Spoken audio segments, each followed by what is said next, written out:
Hollywood, California, Monday, June 22nd.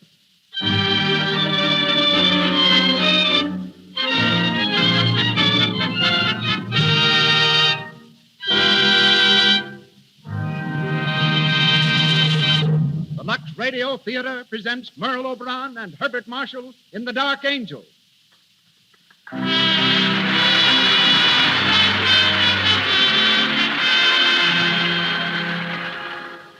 Lux presents Hollywood. Tonight, you will meet Merle Oberon, Herbert Marshall, Rod LaRock, Cecil B. DeMille, Leroy Prinz, James Montgomery Flagg, and many others. And gathered here to witness this event is a tremendous audience of Hollywood notables. Seated across the footlights, I see Lois Wilson, Brian Ahern, May McAvoy, Matt Moore, Alan Baxter, Leo Carrillo. Welcome, all of you, to the Lux Radio Theatre.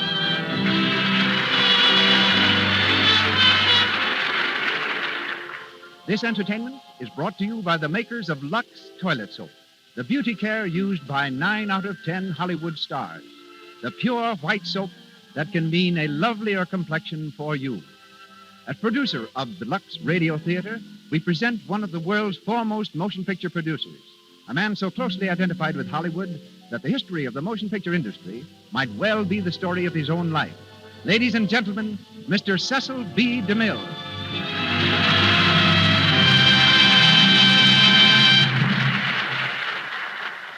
Greetings from Hollywood, ladies and gentlemen. The lights of 1,000 cities are the footlights of our stage tonight. The play of the evening will be heard from Beverly Hills to Boston, from Miami to Montreal. By shortwave, we are even linked with Tasmania, that island in the South Pacific that gave us the lovely star of tonight's production. Her name is Estelle Merle O'Brien Thompson, but she is known to us all as Merle Oberon. We have listeners also in Hawaii, where once before I directed the man who stars in tonight's production, Herbert Marshall. We were making a picture on the slopes of Mauna Kea in the Koa forests. I had to stage a fight between Mr. Marshall, Bart as we call him, and William Gargan. Bart was supposed to win, and Gargan was prepared to take a blow and be knocked down. We filmed the scene several times. Each time, Bart played the scene magnificently, up to the final blow. Then something went wrong. I finally asked him why he wasn't giving me what I wanted. And that delightful gentleman, who served with the London Scottish Regiment during the war, who saw action on many fronts and figured gallantly in the Battle of Arras, said very simply, "Mr. DeMille, I just can't bring myself to hit a man full in the face."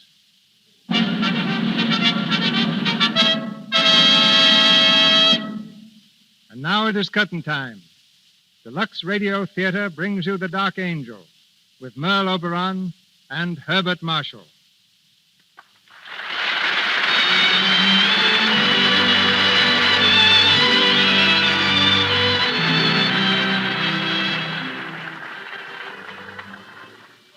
The Dark Angel is the story of Kitty Vane, played by Merle Oberon, and Alan Trent, a young English officer with whom she is in love, played by Herbert Marshall.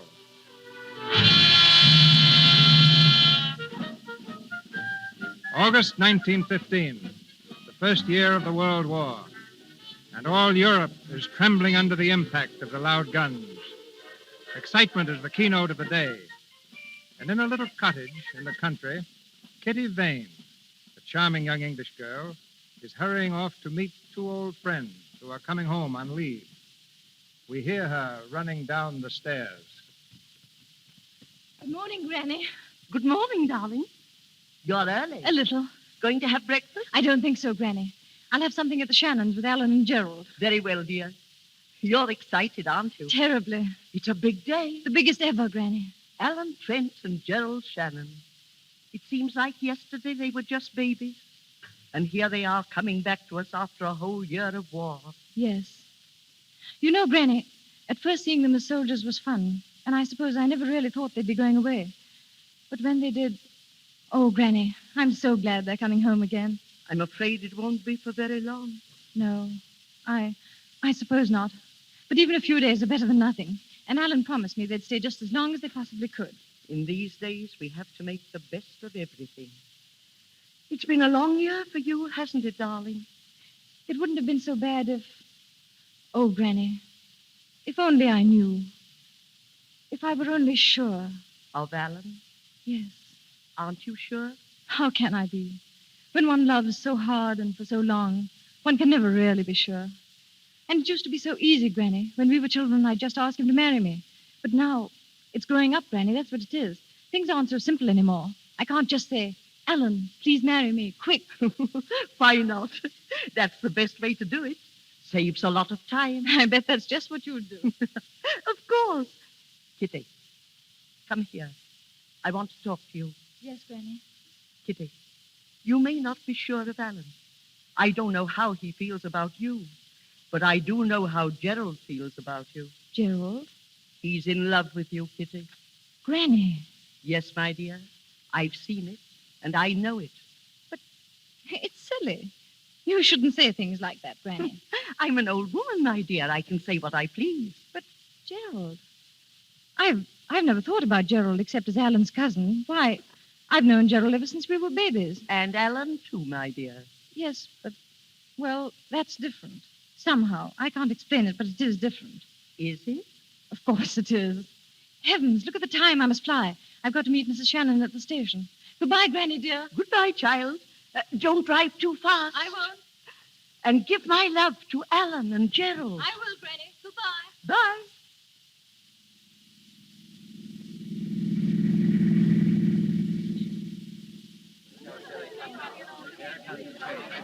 Troop train coming in on platform number 3, 20 minutes late. Troop train, 20 minutes late, coming in on... I'll be here soon. Tommy will be here soon. Oh, he's supposed to Give leave him a in big cheer when the hurry. train comes in. I hope he's well. I hope he's well. Well, Kitty, I just spoke to the station master. Their train's 20 minutes late. 20 entire minutes. Well, after 11 months of waiting, that really isn't so long. And just think they'll be home with us for 10 whole days. Oh, I'm almost afraid to meet them.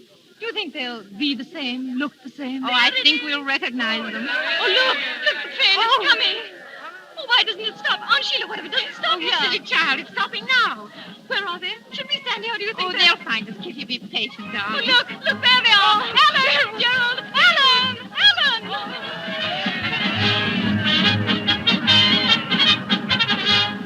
Kitty, darling! Oh, Alan, Gerald. How are you, Gerald. Aunt Kitty? Sheila.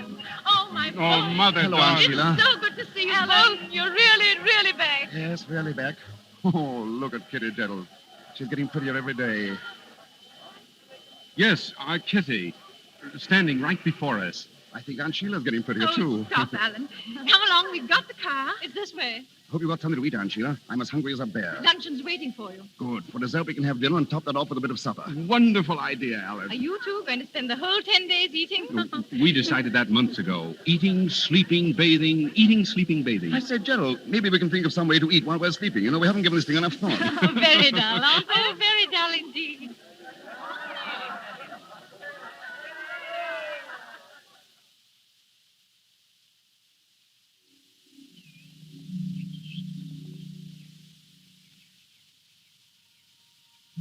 Hey, Kitty, where are you going? Alan, don't you know it's very bad manners to shout out of second-story windows? Well, just as bad as shout back. Want a piece of cake? No, I'm tired of seeing you eat. I'm going home. Oh, wait a minute. I'll come with you. Maybe there's something new to eat at your house. There isn't. Goodbye. No, wait. Look, Kitty, if you don't wait, I'll jump down. Get back in that window, idiot. Will you wait? No. All right, here I come. Alan, don't. Alan, why did you do that? Alan, darling, get up. You're not hurt, are you? Alan, why don't you speak? Aunt Sheila always taught me not to speak with my mouth full. You like some cake? Here. Stupid clown. Now I will go. No, don't. Don't go, Kitty. See, I did scratch my hand. No, slow up there. Scratches like this cause lockjaw or something. Serves you right. Kitty, you're changed. You're positively bloodthirsty. And you haven't changed. You're still a child. You don't feel... Huh? What don't I feel? You don't feel anything. Don't I? How do you know what I feel? Do you know about the months I've been away? The agony I've been in because of you? You know how frightened I was of coming home finding that you changed. That you didn't feel the things I wanted you to feel. Oh, look here. I can't say it all. Maybe I can't see any part of it. I'm scared. Kitty, Kitty. I have so much love for you. It's like something you saved up for a lifetime and didn't know about. And then it all comes at once. I love you so, Kitty. Oh, Alan. Alan. I wanted to hear you say that so much. Darling, surely you knew. I wasn't sure. You see, I've always been around. I know. When I first looked through the bars of my crib, there you were, telling me what to do. I was not. When I saw my first tree, you were in it, peering down. My first bird, my first squirrel, my first bath, you were always there. That's what makes me afraid. You may be just used to me.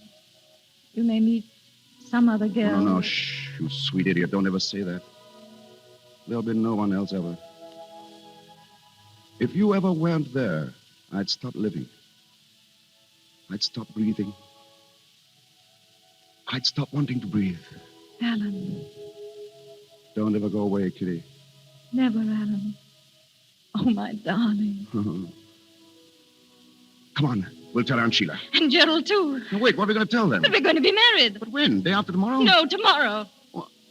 Why, you shameless hussy. Come on, we'll run. Wait, Alan. Now, come on. You're going too fast. Up the steps, quick. Who's going to tell them? Both of us. Aunt Sheila, where are you? Hello. What's all the excitement? Oh, Gerald. Big news. Can you guess, Gerald? I think I can. So it's fully happened after all these years. Congratulations. Oh, thank you, Gerald. All my love, Kitty, for you both. This is the way it should be. I'm happy about it. Did you call me, Alan? Come here, Mother. Is anything wrong? Oh, no, it's right. These two have got themselves engaged. Getting married tomorrow. Married? Oh, that's splendid, Kitty, dear. I'm very happy. I know you'll be happy. Both of you. We'll all of us be together. Always now. Do you mind if I run? I can't wait to tell Granny. I think you should come with me, Alan. I fully intend to. We'll be back. Come on, Kitty.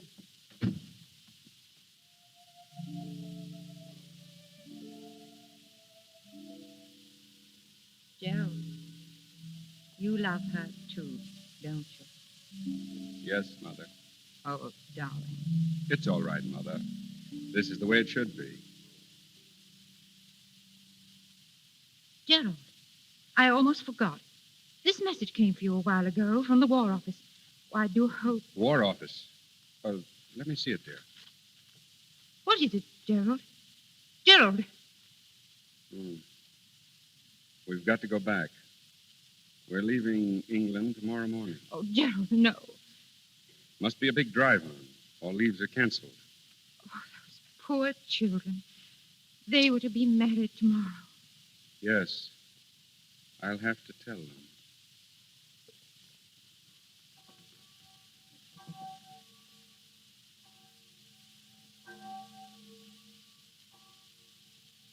You mean you can't marry us, Father Charles? I'm afraid I can't, Alan. But you've known us ever since we were children. There must be some way. The notices for all weddings must be posted first, Kitty. Oh, you know that, my dear. 2 hours ago, it might have been possible. It's too late now. Oh, Father. I'm sorry, Kitty. I know how you feel. But try to see that Alan will be back soon, and you'll be married here. We'll arrange it all beforehand.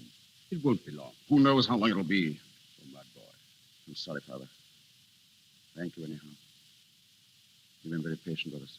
God bless you, and bring you back to this church for the marriage you want. Goodbye, my children.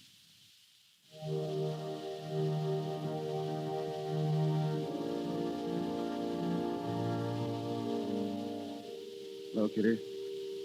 Nobody will marry us. And after all these years, we're 2 hours too late. 2 hours, Kitty, that would have changed our lives. No, Alan. They're not going to change our lives. Kitty, I marry you, Alan Trent, in front of a church. And I marry you, Kitty Vane, for always, until the day I die.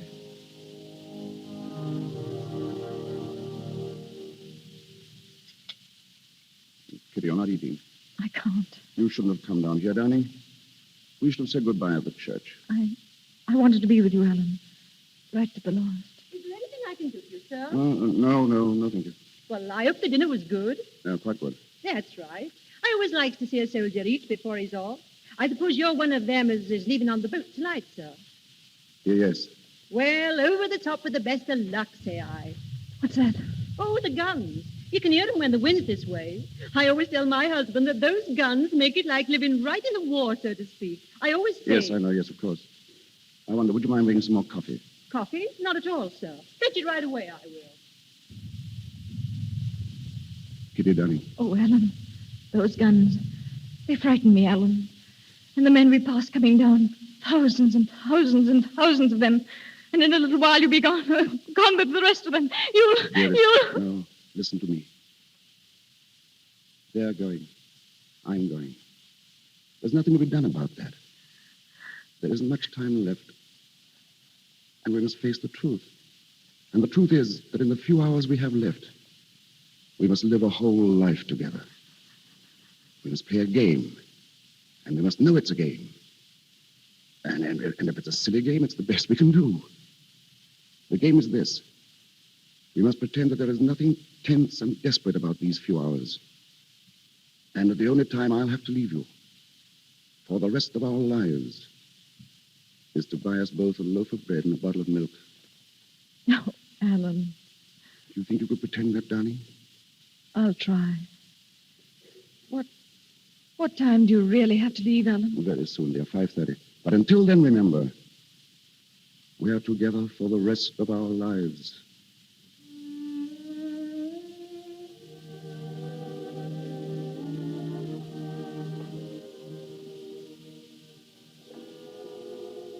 It's time now, darling. So Yes. soon? Yes, I've got to leave. Very well, Alan. Look at me, Kitty. You do something for me? Whatever you wish.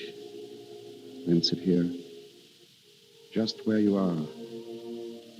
Close your eyes, darling. Now, don't open them till I've gone. I love you. I'll always love you. Goodbye, darling.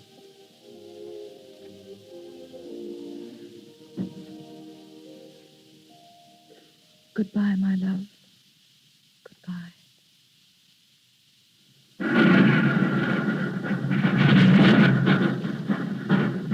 Phew. Pretty bad going out there tonight. Sounds like it. How's that trench coming along? Oh, slow but sure. Say, I meant to ask you, Gerald. Do you mind signing this card for me? It's an application for leave. Leave? At this time? Afraid I can't do it, Alan. Now, look here, Gerald. You said that last week. I want to go home. I want to see Kitty. I know you do, but I need you here, old man. You could get along without me for 5 or 6 days, couldn't you? Wouldn't lose the war? No, wouldn't win it either. I'd like to let you go, Alan. Well, you could if you wanted to. Alan! Sorry. I'm sorry. It's nerves. Forget it, will you? Captain Shannon. Yes, sir, in here. Good evening. Evening, sir. How are you, Trent? Oh, all right, sir. Keep your seat. Thanks. Shannon, we've reports of enemy activity on the northern sector. We've got to find out what it's all about. Yes, sir. Tonight's a good night. There's no moon. A raid. Yes. I want a dozen men. Can you take a party out? I can find 6 or 8, sir. We're rather depleted. I know.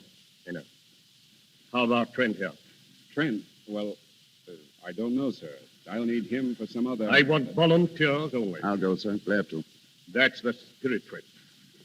Now then, take a look at this map. Here's the sector. I should warn you that they'll be expecting you. And they'll make it as hot for you as they possibly can. Now, I would suggest...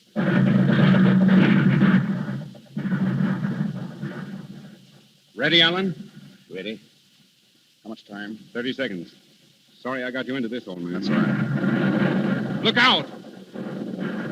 Oh, the Colonel said they were expecting us, didn't he?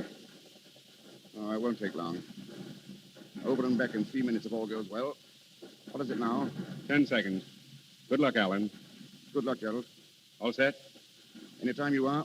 4, 3, 2, 1. Over we go. Come on. Stay down. Down, everyone. Stay down in them.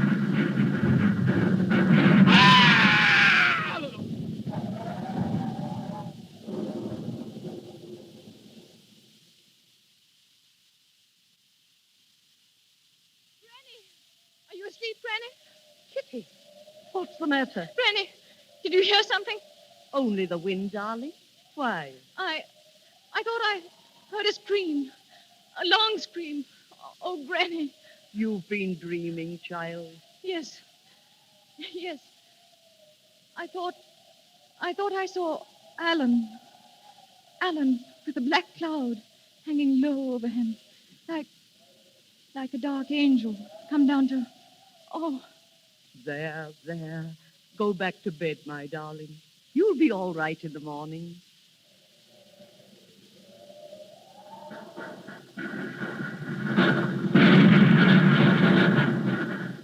Well, Captain Shannon, everything went off all right, didn't it? Yes, sir. Did you bring back a prisoner? Yes, sir. Good. What about the men? Lose any? Shannon, I asked you if you lost any men. Yes, sir. We lost 4 men.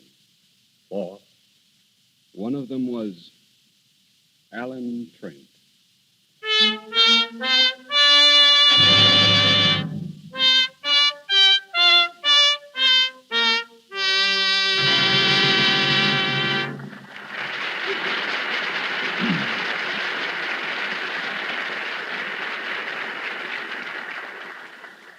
You are hearing Merle Oberon and Herbert Marshall in the Lux Radio Theatre presentation of The Dark Angel, coming to you direct from Hollywood. We continue with the play in just a few moments, but now let's take a side glance at the screen capital.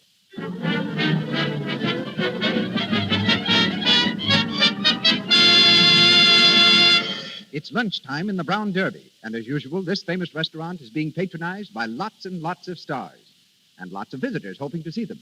Let's listen to a chat between Elsie, a girl who lives in Hollywood, and a visitor from out of town.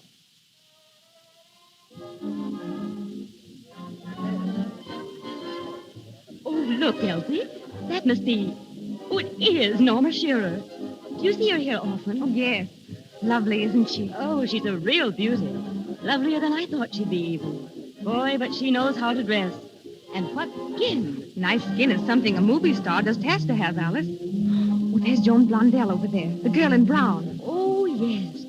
Well, her skin is certainly knockout, too. Just has to be. No one here can afford to have cosmetic skin. Why, if they had enlarged pores or little blemishes, it would just be too bad. I've read about how they use Lux toilet soap to remove cosmetics. Yes, and I know that's what they do. Remember Jane Bangs? Yes. Well, her family's here now, and her brother works in one of the big studios. And he says Lux toilet soap is always in the stars' dressing rooms. Wise women all over the country are protecting their skin the way Hollywood's lovely stars do.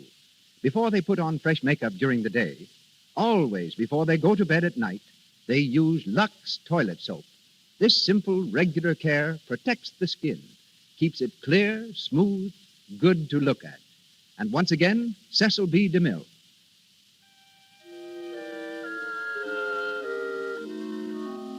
The Dark Angel, with Merle Oberon as Kitty Vane and Herbert Marshall as Alan Trent, continues.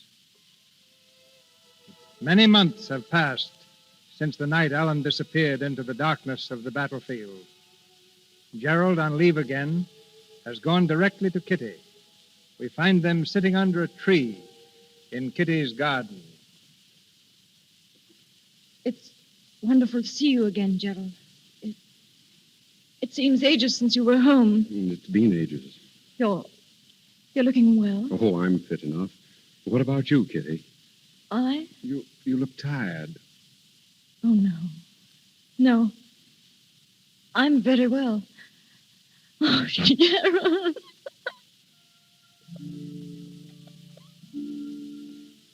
Kitty, darling, don't cry. please. I'm so sorry. What a bad homecoming for you. I wanted it to be different, happier for you. No, it couldn't have been without Alan. Gerald, when Alan died, it was the night of the 17th, wasn't it? Yes. What time was it? I don't know, dear. There was an explosion, and I never saw him again. I think it must have been shortly after... Shortly after 11 o'clock. I know. He had wired me he was expecting leave, and then... He wanted leave, Kitty. He wanted to come home to you. And he couldn't get leave? I wouldn't give it to him. What? I wouldn't give it to him. I could have, but I didn't. I refused, Kitty. I killed Alan. Gerald, what are you saying? It's my fault. If I'd done what he wanted me to, he'd be alive today. It's my fault, Kitty. I killed Alan.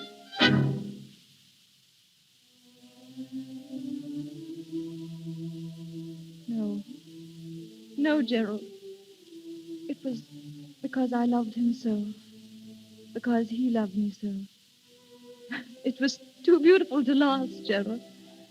That's why Alan died. Our love was too beautiful. Too happy.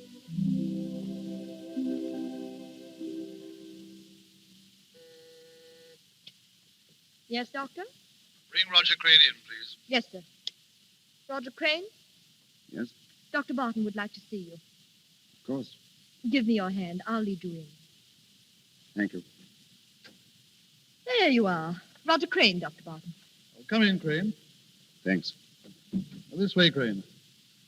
There's a chair right in front of you. Here, let me help you. Oh, it's all right. I can find it, Doctor. I'm learning to feel my way around quite well now. Fine, fine. Nature takes care of a man, doesn't she, Doctor? If she takes away his eyes, she gives him a good sense of direction. Compensation, we call it. You notice the difference between night and day yet? No, not yet. Well, that'll come. Is that all I can ever hope for, Doctor? To notice the difference between night and day? Will I never see anything again? No, Crane. I'm sorry. Oh, well. Oh, Crane, I want to talk with you, not as the head of a rehabilitation hospital, but as man to man. Today, you leave us. I'm assigning an orderly to you, Mills, a pleasant fellow. He'll take you home. I'm not going home, Doctor. I have no home. And your real name is not Roger Crane, is it? It's as good a name as any other. Yes, I suppose so. Well, Crane, I've a few things here that belong to you. Some money, a very disreputable-looking pipe. Thank you. And a photograph. Photograph? Yes. So I've kept these things for a reason. Now, look here, my boy. You came to us from a German prison hospital. Your card read that all means of identifying you had been destroyed. I could have gone into that further, but I didn't. I know that. I'm grateful. Now, this picture. I see there are 3 people in it. One of them is you. There's an inscription. To Alan and Gerald. Take care of each other. Kitty. Now, Crane, those 3 people are not strangers to one another. Who are the other 2? Why aren't you going home? Fear of being pitied, I suppose? Being a nuisance? I know what it means. I once saw blind men in a hospital, stumbling, helpless. Now I'm one of them. Is that your only reason? Reason enough, Dr. Barton. I know. What are you going to do? I don't know. Take a cottage somewhere in the country where I can be alone. And I've always wanted to write. I think now might be a good time to start, don't you? And that's going to be your life. Away from your home, your friends, away from everything that made life sweet. Yes. It's a lonesome existence you've picked for yourself, Crane. I know it. But that's the way it's got to be. I can't go back. Never.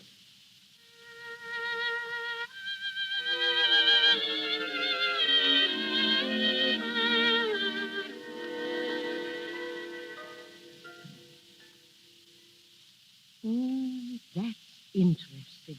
What are you reading, Granny? The book review section.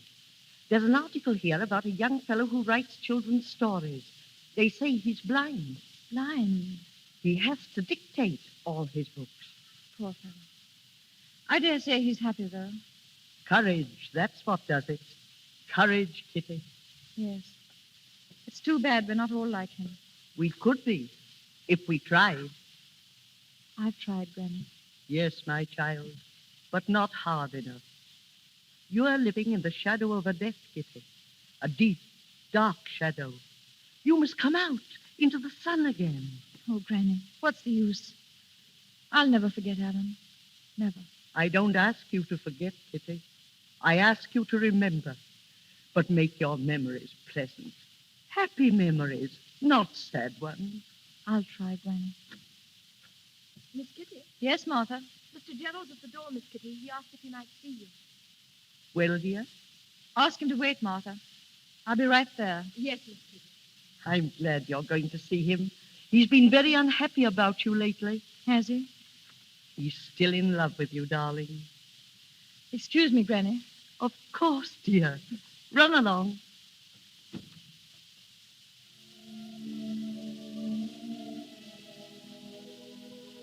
Hello, Gerald. Kitty, how are you? All right. It's been a long time since you were here, Gerald. I know. I didn't want to come. Why not? You've been keeping to yourself so much lately. I thought perhaps you'd like to be alone as much as possible. Thank you, Gerald. Shall we sit down out here? How is your mother? Oh, she's very well. She's been worried about you, though. Tell her I'm coming to see her soon, will you? I wish you would, Kitty. The house hasn't been the same without you, really. I was there a lot, wasn't I? We want you there again. I know what it's been for you these last 2 years. It's been agony for me just thinking about you. I'd like to try to make you happy again. Will you let me try, Kitty? Oh, Gerald, you're very sweet to me.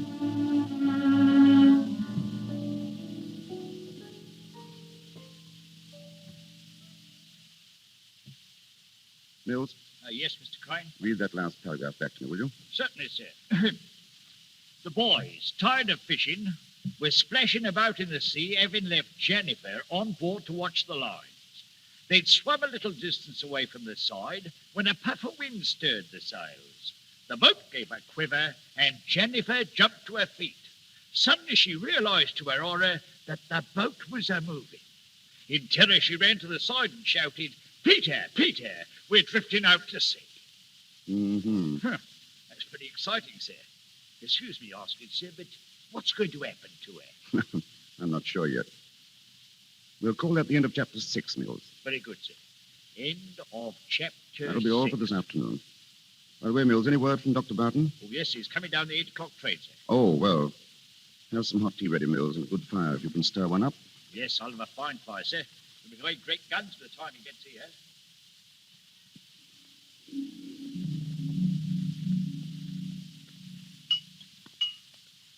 Another cup of tea, Dr. Barton? No, thanks. It's a nice place you have here, Crane. I like it. Very comfortable. And how's the new book coming along? Oh, we made a start. That's fine. You've certainly made a success of it. Well, it's been amazingly easy. I just stretch out all day here in the study or back there in the garden and dictate to Mills. Sometimes I laugh at myself. Imagine me writing adventure stories for boys. I read a piece about you a few weeks ago in the book section of the Times. I wondered why you refused to let anyone print your photograph. I don't think my picture would interest anyone, Doctor. No? Oh, Crane, during the war, you were in the artist rifles, weren't you? Yes? Why? Did you ever come across a chap called Shannon? Gerald Shannon? Yes. We were in the same company. Oh, is that so? Crane, do you remember a photograph of yours I gave back to you when you left the hospital? A photograph of 3 people? I remember? I think I saw 2 of those people again. Oh, their pictures, I mean. Where? In the Sunday Times. I brought it along with me. The caption says they're Gerald Shannon and Kitty Vane. Is that right? Yes, that's right. What's it say about them? It says they're going to be married. Married. Are they? I'm very glad. We used to be quite good friends. They've been very close to each other all their lives. I was hoping this would happen. When is the wedding? June 3rd. They're giving an engagement dance tonight at his home. Oh, that's fine, isn't it? I'm glad.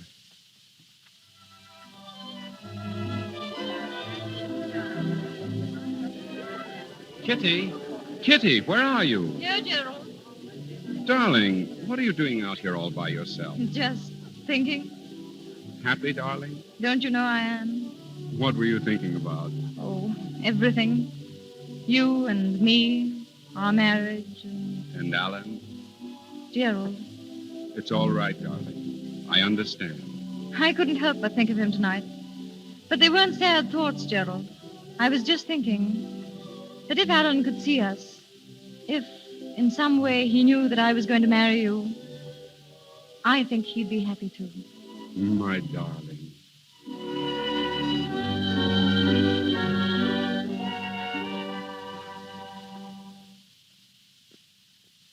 I say, Crane.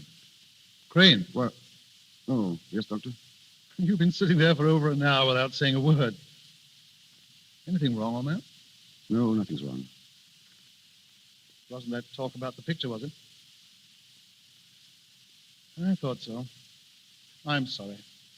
I guess I've gone off the deep end again. No, that's all right, Doctor. Right. Oh, it's my own fault.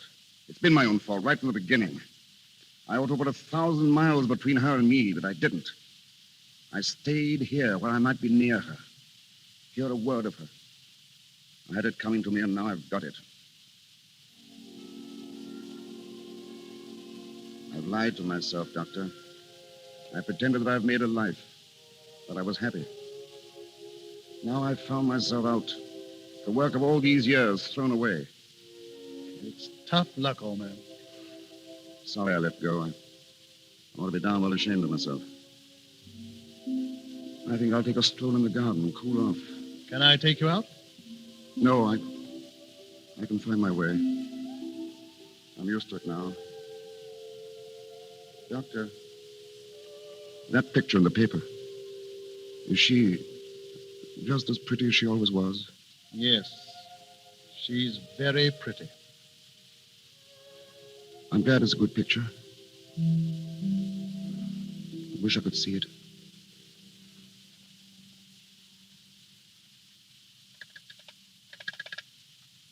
Hello, operator.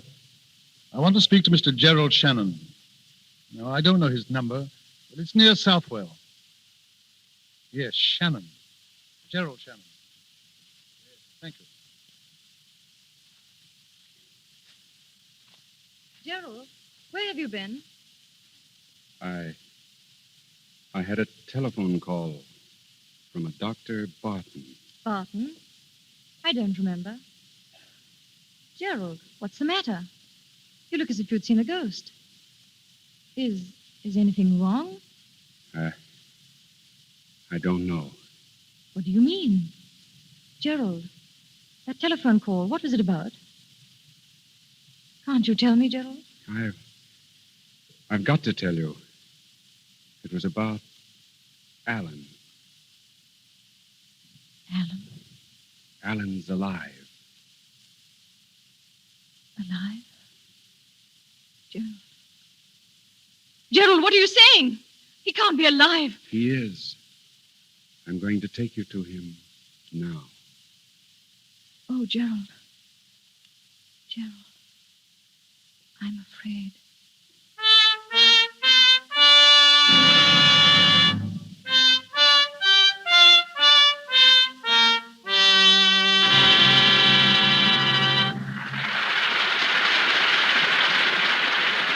We pause for station identification.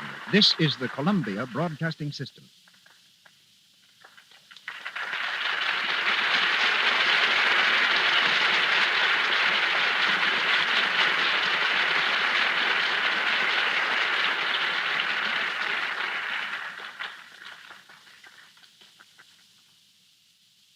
This is Cecil B. DeMille speaking to you from Hollywood. Our Our play continues in just a moment. Standing beside me is a man who has been dancing in and out of trouble all his life. Soldier of fortune, war ace, member of the French Foreign Legion, political prisoner in Cuba, ammunition smuggler in Mexico. His adventures would provide material for 100 Hollywood thrillers. Yet today, of all things, he is a dance director at Paramount Studio. But his courage never deserts him. He flew to Yuma yesterday and was married. The man who fears nothing, Leroy Prince.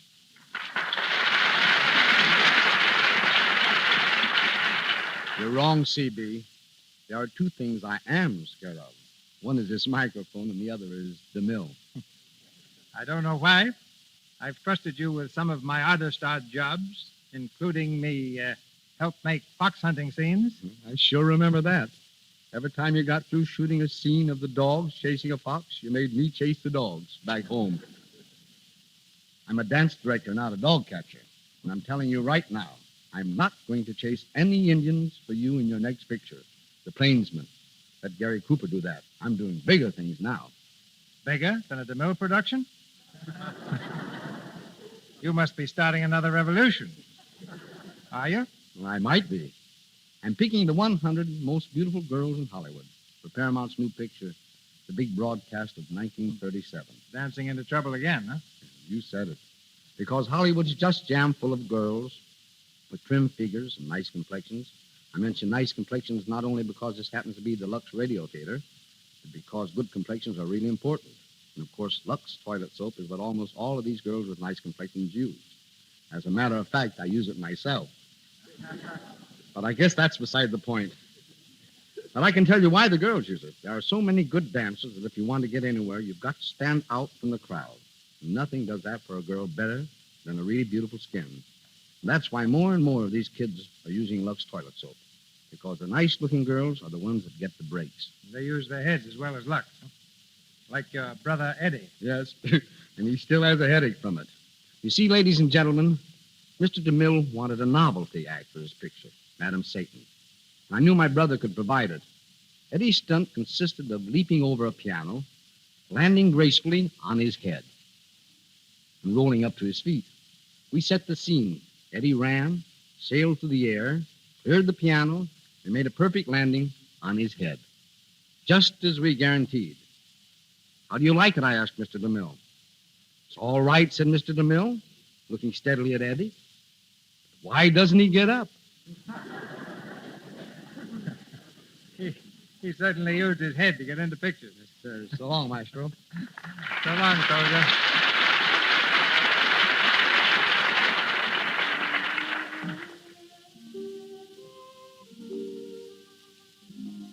We come to the last act of The Dark Angel, starring Merle Oberon as Kitty Vane and Herbert Marshall as Alan Trent. It is 1 hour later. Dr. Barton and Alan stand facing each other across a table in Alan's cottage. The doctor has just told Alan of his telephone call to Gerald. Why do you do it, Barton? Why? I had to, old man. I knew it was right and that it had to be done. Shannon ought to be here soon. I expect you'll want to speak to him alone. Yes, of course. Well, I'll clear out. Did you tell him that I was blind? No. Only that you were here. Is he coming alone? He didn't say. I don't know what this will do to your feeling for me. I hope not too much. Good night, old man. Gerald coming here. Mills. Mills. Yes, sir? Come here, Mills. Tell me something. Is this room just as it usually is? Why, yes, Mr. Crane. I must be absolutely certain. Have a good look. Is anything out of its usual place? Any furniture changed about? No, sir. Nothing at all, sir. Good. My pipe's here in the tray. Yes, that's right. Matches. Cigarettes on the table? Yes, sir. And flowers in the bowl, right? Sir. Right. What kind? What color? Yellow, sir. Tea roses. Tea roses. I must remember that. Anything else, Mr. Crane? No, thanks, no. Oh, wait. There was a copy of the Times that Dr. Barton left. It's here, sir, by the lamp, sir. Thanks. Bring in some drinks soon, will you? I'm expecting a visitor. Very good, sir. Let me know as soon as he comes. But remember this. Say nothing about my eyes. Do you understand? Nothing. I don't want him to know that I'm blind. That's why I want everything in its place, so he won't notice it. Yes, sir. I won't mention a thing, sir. Not a thing. That's all, Mills.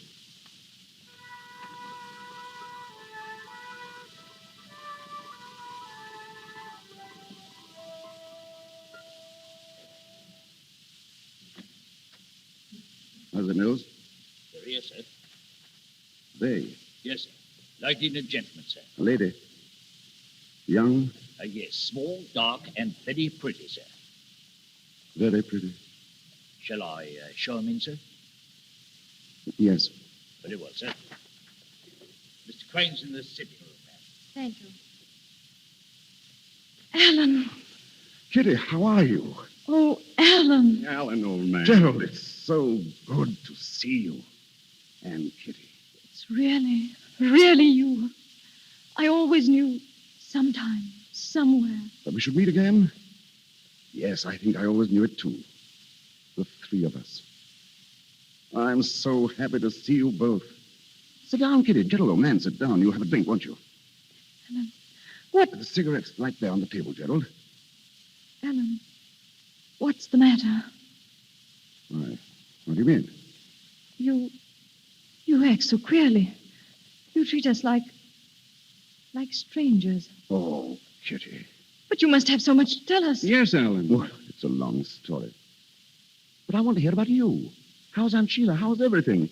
I'll keep you here for days telling me. Give Kitty a cigarette, Gerald. Matches here, huh? Thanks. I have some. Where have you been, Alan? Where? Well, I've been here. I've become a writer. Remember when we were kids? I was going to be a Shakespeare. Well, I'm not a Shakespeare. I write books for children. I like doing it. I guess I've done fairly well. I use the name Roger Crane. But, Alan, why didn't you let us know? Do you mind if I have a pipe? I'll show you around the garden later. I'm terribly proud of my roses. Just look at these yellow ones in the bowl. Pretty, aren't they? Tea roses. Alan, what's happened to us? Yes, why are you holding us off, Alan? I saw the notice of your engagement in the newspaper. Nice picture, too. My love to you both. I hope you'll be very, very happy. So that's it. That's why you sit there torturing us, torturing Kitty. For years you've let us believe you're dead, and well, now we come here after all this time, and you talk of roses. Good Lord, man, you've only to look at Kitty's face to know what you're doing to her. Gerald. Go outside, Gerald. I want to speak with Alan alone. Very well. No, Kitty. wait, Gerald. I see no I'll reason. be out in the garden.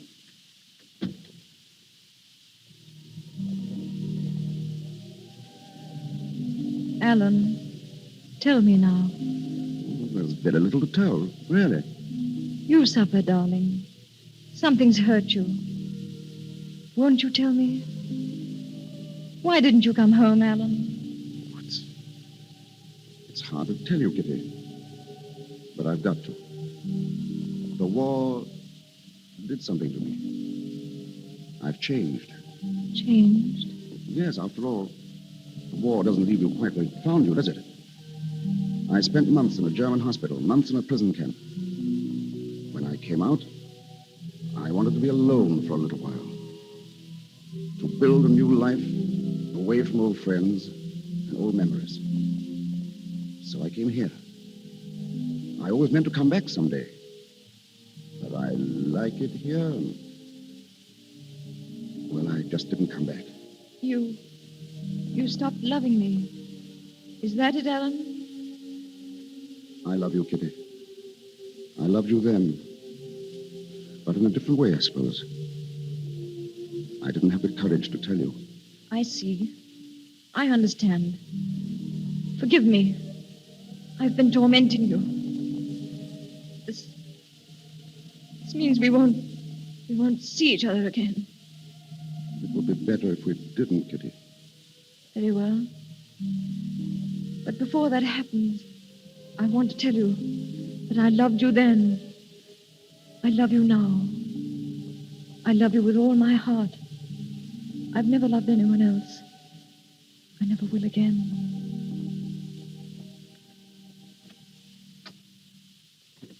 Goodbye, Alan. Goodbye, Kitty. Oh, Gerald. Did he tell you anything? No.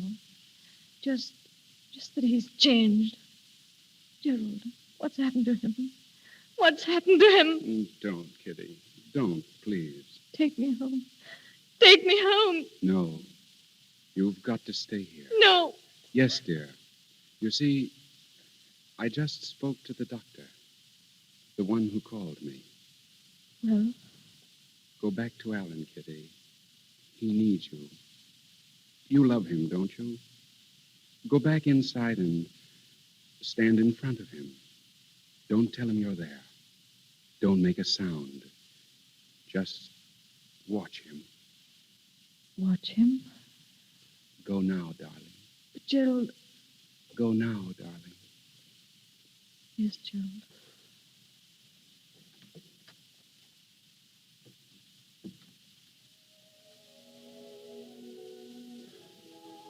Who's that, Mills?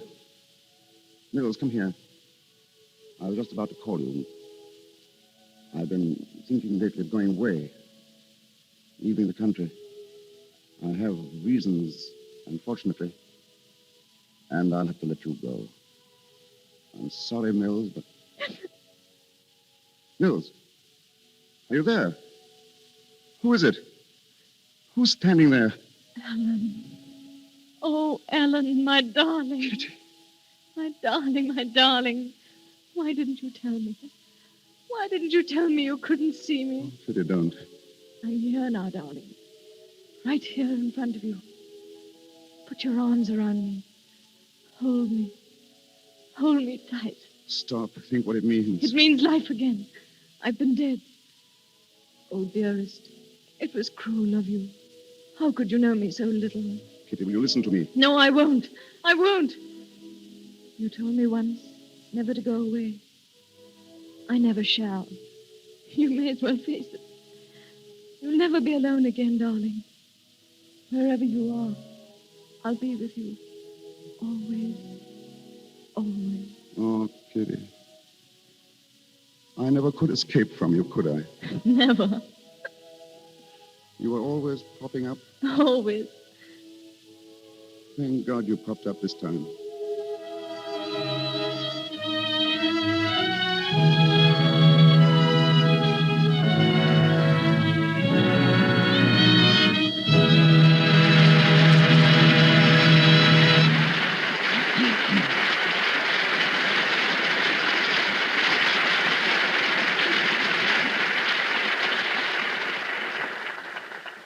So ends the story of the Dark Angel. And in just a moment, you will hear further from our artists, Merle Oberon and Herbert Marshall. Speaking of artists in a more specific sense, I doubt if there is any painter in the United States better known than our guest tonight.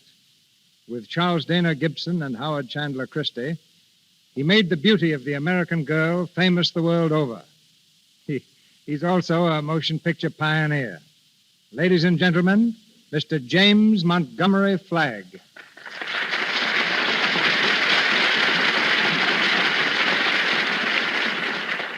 Yes, you may not have noticed it, Mr. DeMille, but I was making two-reelers when you were making your first great spectacle films. I produced and supervised 26 satirical comedies. They were billed as comedies because they claimed no one would know what a satire was. They thought it was a gent with goat's legs and horns. I even acted in some of them. I hope your acting was better than my painting. Well, D.W. Griffith offered me $30 a week to play villains. He's never withdrawn the offer.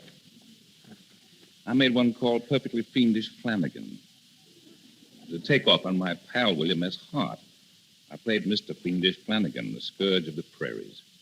But this time I came out here from the United States to make a series of 12 portrait drawings of leading stars for photoplay covers. I've already drawn your star tonight, Miss Merle Oberon. I'd seen her in several pictures, but never had the slightest desire to make a portrait of her. There seemed to be a false glamour about her features. But as soon as I met her, I found Miss Oberon beautiful. The same charming, unaffected, real person she portrayed tonight in The Dark Angel. In regard to my drawing these stars, they were invariably charming and gracious, and I fully realized the terrific claims made on their time, their unreal life under the glare of the world's bloodshot eye. My astonishment was great that they could still be unaffected and simple in their manner.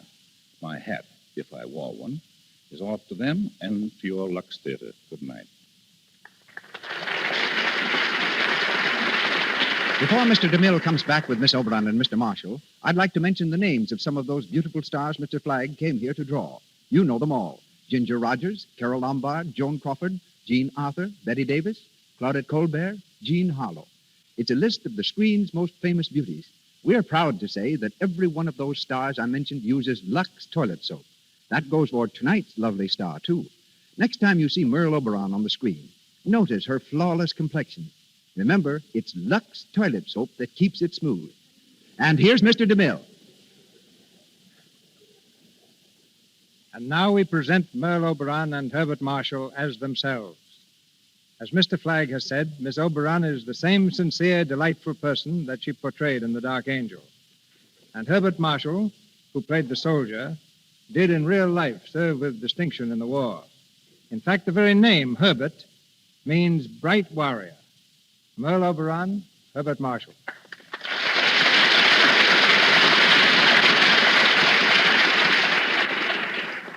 Now, just a minute, Mr. DeMille. You have me a little mixed up. Before the play, I was a man who hated to fight. During the play, I did, and now you say my name proves I love it, and I don't. Names are deceiving. Cecil means dim-sighted.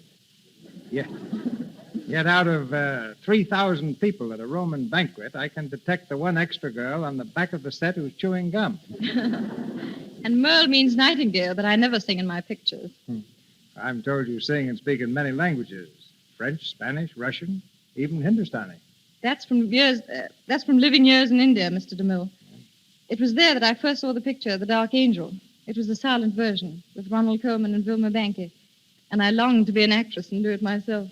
Well, you realized your dream magnificently, both on the screen and tonight in the Lux Radio Theatre. It's your best performance so far. What's your next? It's called, for the time being at least, In Love and War. What's yours, Bart? All's fair? Now, next week I start in Portrait of a Rebel with Katharine Hepburn. Who's the rebel, you or Catherine? Oh, it's Katharine. But I was a rebel once. My family wanted me to be an accountant. I wanted to be an actor. That's one rebellion I approve of. Oh, thank you, C.B. Good night. Good night, Bart. Good night, Miss Oberon. Thank you, Miss Oberon and Mr. Marshall. Ladies and gentlemen, this is your announcer, Melville Ruick. Before Mr. DeMille returns to tell you of next week's play, may I say that our cast tonight included Rod LaRock as Gerald, Edward Cooper, Lillian Kemble Cooper, Crawford Kent, Juana Lidbell, Gwen Mannering, Lionel Pate, Edward Reimers, Charles Romano, and Zeffie Tilbury. Miss Merle Oberon appeared through the courtesy of Mr. Samuel Golden. Herbert Marshall comes to us from RKO. Louis Silver's our musical director from 20th Century Fox. And from Paramount, our director, Cecil B. DeMille. And here is Mr. DeMille to speak to you. Next week, the Lux Radio Theatre stars Jeanette MacDonald, lovely MGM star in Irene. A large and colorful cast will join Miss MacDonald in singing the exquisite music of Irene, and the girl in the Alice blue gown will live again, this time on the air.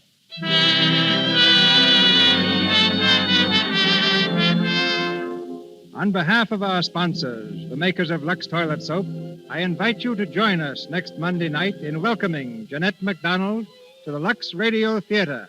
This is Cecil B. DeMille saying good night to you from Hollywood. Heard on tonight's program was A Pretty Girl is Like a Melody from the Music Box Review. This is the Columbia Broadcasting System.